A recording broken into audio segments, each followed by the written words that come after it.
Welcome, folks, to Crypto News Global. I'm your host, Nick Toka. Today is May 28th, 2025, and thank you very much for joining. Hopefully, everything is going well wherever you are in the world. If you haven't done so already, please do subscribe to the channel. It helps in growing the channel substantially.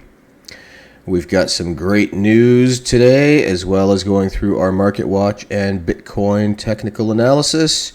BitBonds, they're calling it. New York City to launch world's first Bitcoin-backed municipal bonds, baby. Also, Bitcoin is a huge part of everything we do now, says Donald Trump Jr. We're going to get right into these stories right after our intro.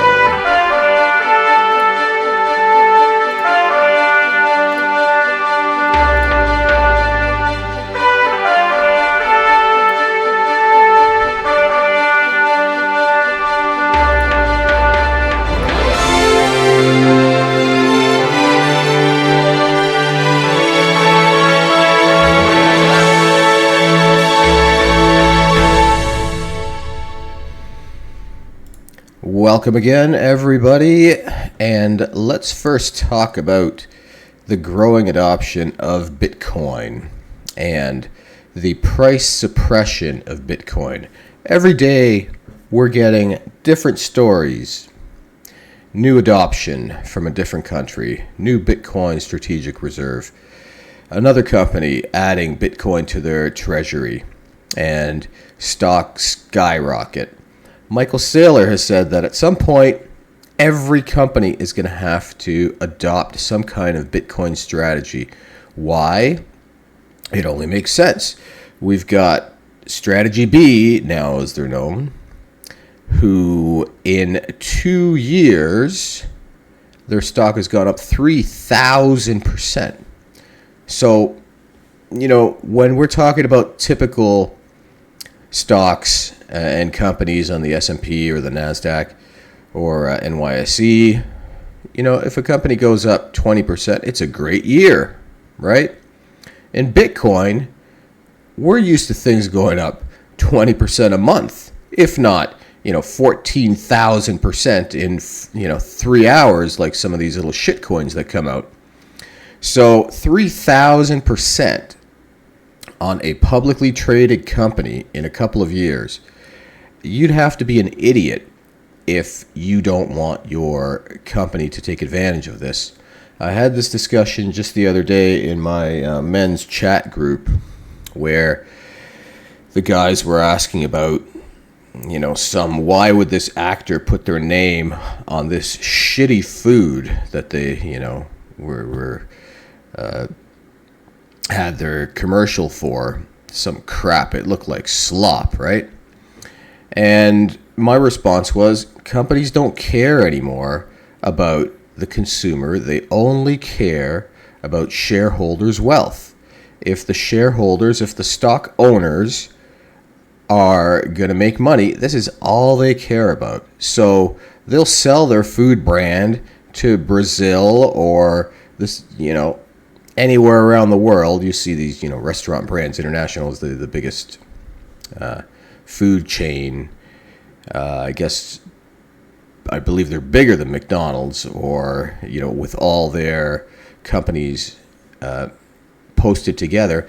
And my point was, if Brazil's buying up the food chain, the food company, well, your food's going to start looking and tasting like Brazilian food. If it's owned by an Indian company, your food's going to start looking and tasting like Indian food, and so on and so on. Chinese food, Italian food, Spanish food, right? They do not care about this beautiful localization. You're used to having this wonderful food. The company started maybe in your hometown or your home country, and everybody loves it, everybody eats it. Well, chances are it's not owned by your little community anymore. It's not even owned by your country. It's owned by somebody else in the world. Why did that happen? Because they only care about shareholders' wealth, right? So getting back to Bitcoin and Strategy B. he makes a very valid point when he says at some point, every company is going to have to start adopting some sort of Bitcoin strategy. They're going to see MicroStrategy and what's happened to them. They've got MetaPlanet. I think they're up 700 or 800% their stock. Every single company that says they're putting Bitcoin on the balance sheet, suddenly their stock skyrockets 100, 200, 500, 1,000, 3,000%. So now there's, all types of companies. There's medical companies that suddenly they have nothing to do with Bitcoin. They have nothing to do with finance. They're selling medical equipment. But they're putting Bitcoin on the balance sheet. Every day there's another company. Every week there's another company that's adding Bitcoin to the balance sheet. They're watching their stock rise. Now, the other side of the story is as these companies want more Bitcoin, MicroStrategy has said they're going to get to 1 million Bitcoin. We've got BlackRock. They want to get to 1 million Bitcoin. U.S. government wants to get to 1 million Bitcoin, if not 5 million Bitcoin. The rest of the world buying up Bitcoin. There already is a shortage in Bitcoin, and at some point, there's going to be a dried supply where there's no Bitcoin for anybody. And at that point, you're going to be able to ask whatever you want for your Bitcoin in terms of price. Currently, the way the price is being suppressed is they're not buying, MicroStrategy every week now.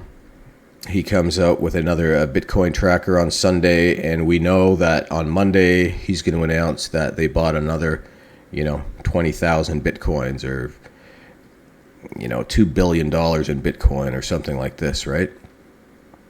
So why doesn't the price go up? You would think that someone's buying up the biddy, the price is going to skyrocket. I bought, if Sailor's buying 2,000, 5,000, 50,000 Bitcoin, you would expect that the market would see that and the market would skyrocket and the market price would go up immediately. No. What they're doing to alleviate that is they're doing it on the low. They're breaking up their purchases in a matter of days instead of one day, firstly. So instead of if they're buying 10,000 Bitcoins, they won't buy 10,000 Bitcoins in a day. They'll buy 2,000 Bitcoins over 5 days each. On top of that, they'll also spread those Bitcoins up over multiple hours. Every 2-3 hours, they'll buy, 200-300 Bitcoins. So this way, the market doesn't see it as a huge jump, a huge purchase. They just see these small, 100, 200 Bitcoins, and they're all kind of shuffled in there, and it's 100% done by an algorithm. So that buys these in the highest volume points of the day. So it really slips under the radar because there's so much activity at that time. And it's a smaller purchase, not these, 10,000 Bitcoins. It's a couple hundred. At the highest peak volume periods of the day, it flies under the radar. The price doesn't move. We've talked about this before. If anybody, any country, any company, any pension fund, any sovereign wealth fund says, we are buying 1 million Bitcoin, the price is going to skyrocket immediately. They keep the information on the low. Make no mistake, there is a whole bunch of buying going on, and a lot of it's done on the over-the-counter market, and that's going to dry up at some point. They're also going directly to the big mining companies, and they're buying directly from there. But also, this is going to dry up. At some point, the mining companies are going to say, we're not selling you. Why would we sell you our Bitcoin when in 4 years, it's going to be worth 4 times what it is. It's just not in their best interest to keep selling off their Bitcoin. So there will be a big demand shock. The price of Bitcoin will, at some point in time, get to that elusive $1 million price. You might think it's nuts, but if you look back a few years, people thought when someone said, "Oh, Bitcoin price is going to $2,000," they thought you were insane. I'm not going to put, Bitcoin price was, maybe $500 or $100. I'm not going to throw my money away in Bitcoin. I had an accountant friend. They're not going to let you make your own money, right? But what's happening? Not only is the money being created, the biggest corporations in the world, the biggest money asset manager in the world, the biggest nations in the world are now looking to not miss out on the boat. Everybody's got FOMO all of a sudden. So Bitcoin is here to stay. Bitcoin price will go to $1 million, let alone $1 million, but in a bunch of years from now, multi-millions. The governments will, as we've read in the Bitcoin Standard Book, which of course I have in the comments of the show notes, along with other very good financial literacy books that I recommend you guys read. The free links to the audiobooks are there. They're all buying up the biddy, and they're not going to stop buying until they own everything. The common folk, who the Bitcoin was created for, there's not going to be anything left for them, sadly.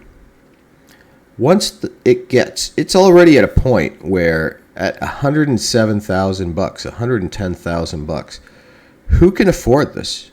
How many common folks can pull $100,000 out of their pocket and buy a Bitcoin? It's gotten to the point where 0.1 Bitcoin, you could become a millionaire. Think about it. Bitcoin goes to $10 million, you're a millionaire with 0.1. This is going to be happening. It will happen over the course of many years. It will happen over the course of decades. The supply shock at some point will come tumbling in. The announcement from the countries, from the sovereign wealth funds, from the pension funds, from the largest countries in the world will announce at some point that they have bought this much Bitcoin or that they own this much Bitcoin. There will be other people and other organizations and banks and countries who currently back their fiat money with gold. They'll also be moving out of gold and into Bitcoin. Why would they do this, you ask? The increase in profit in gold is, with the exception of last year, it's only a couple percent. It's not a lot. In 20 some odd years, it's gone from, I think, 1,800, we'll call it 1,000, I believe, to now 3,500. Bitcoin in that same amount of time has gone from 0.000, crap, to 107,000. I believe it works out to 65 million%. Instead of gold, that's about 200 to 300%. Is there a difference between you holding something in your hand called gold, something they tell you is worth something, or digital gold where it's on the blockchain? There's no difference at all. Is there a difference between fiat money and gold? Is there a difference between seashells and gold? Is there a difference between tulips and gold? All these things at one point or another in history, even rocks, stones, beads, They have all been considered money.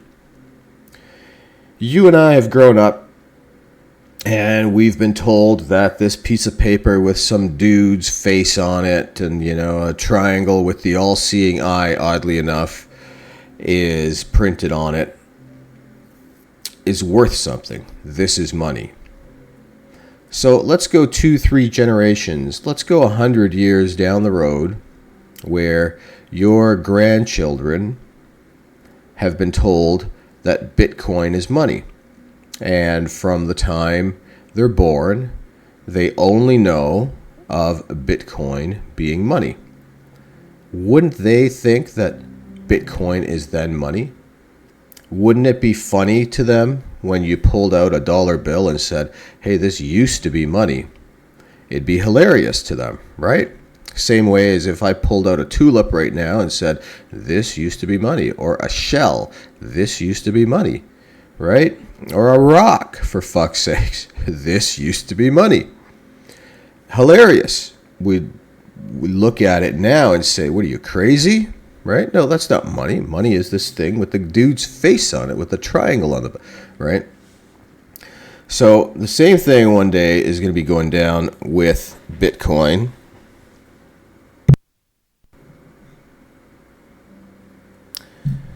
And I realized I might have been muted all this time, which is a shame.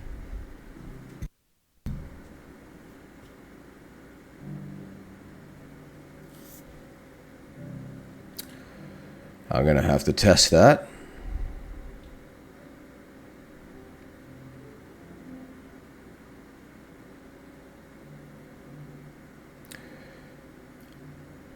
Let's get right into some Bitcoin technical analysis.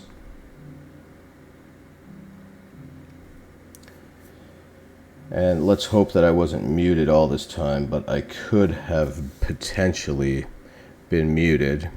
And I had such nice things to say. So I'm going to cut it right here so I can listen to my video. I'm going to forego the technical analysis right now, because if I was muted all this time, I'm going to start the stream over again. Our stories are going to be about BitBonds in New York City and about Bitcoin being considered a huge part of everything we do now by Donald Trump Jr., because it definitely is. For now, I am going to drop the stream and make sure I was actually recording.